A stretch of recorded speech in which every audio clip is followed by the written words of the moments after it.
Doors, windows and openings can also be equipped with gratings. For the door object, among the various characteristics, we can define the grating model.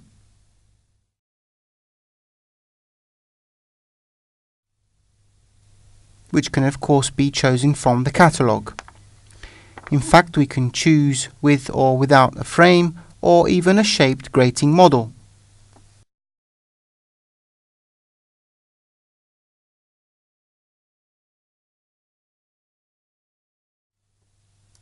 According to the chosen grating model, in the geometry section, we can define the other grating model characteristics.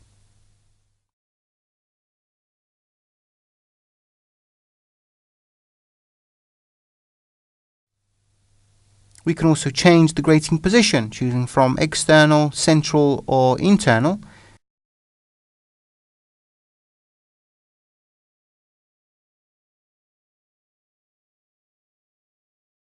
And if necessary, an offset value to determine an overhang.